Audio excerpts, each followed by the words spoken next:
So in front of me you can see a new bike, Kuberg Freerider, I purchased recently on fin.no. There's quite a lot of stuff, you know, that needs to be like refurbished, so on. Probably I will change the back wheel with this rear part of the frame for the 24-inch wheel. You can see the geometry. I remove many of the components. This frame will go for washing now. Before I do it, I will just show you the condition of it. You can see it's very dirty. This bike was not maintained well. Here you can see the compartment for the battery. In a second I will show you these elements. Here is the mounting bracket for the motor. Here you can see how the chain is going above this wheel. And here is the rear sprocket. The controller is mounted in this compartment over here.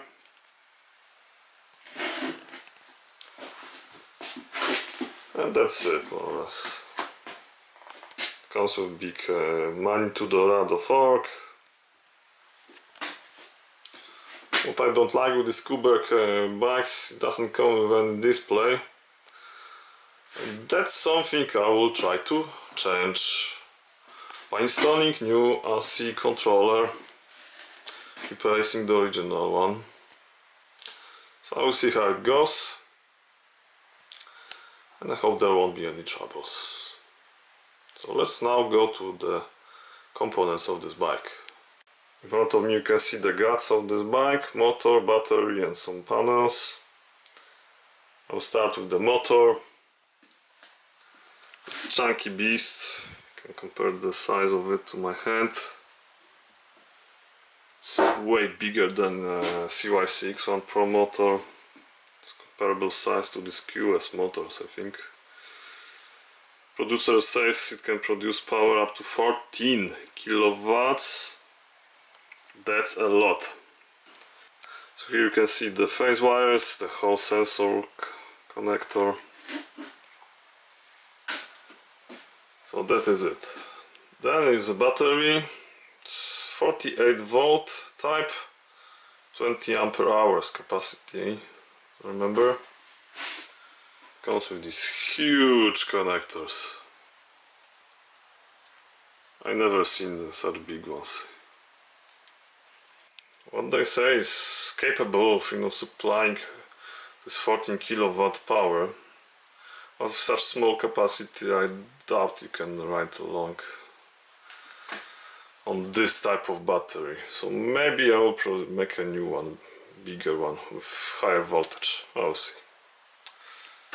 Here are the panels, nothing interesting. I just need to wash it, then I can mount it. And now let's come to the most interesting part. On the left side you can see the original controller. I'm not sure exactly which version this is. When I was checking the website, it comes like 3 types: 8 kilowatt, 12 or 10 and 14 power. And they look the same, and there is no indication on the box what type this one is. So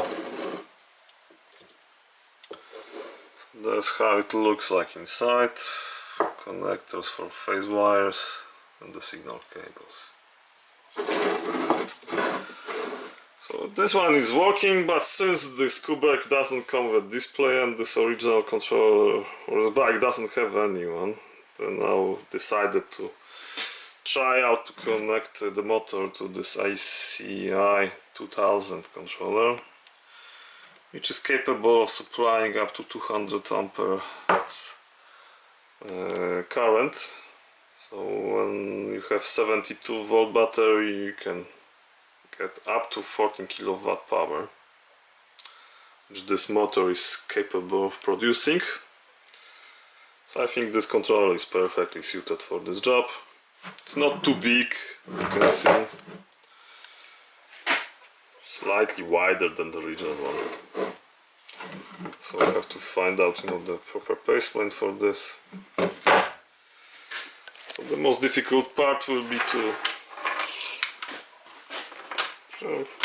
maybe difficult, maybe not. Producing, making the harness that is compatible with the motor. So I'm using this JST connector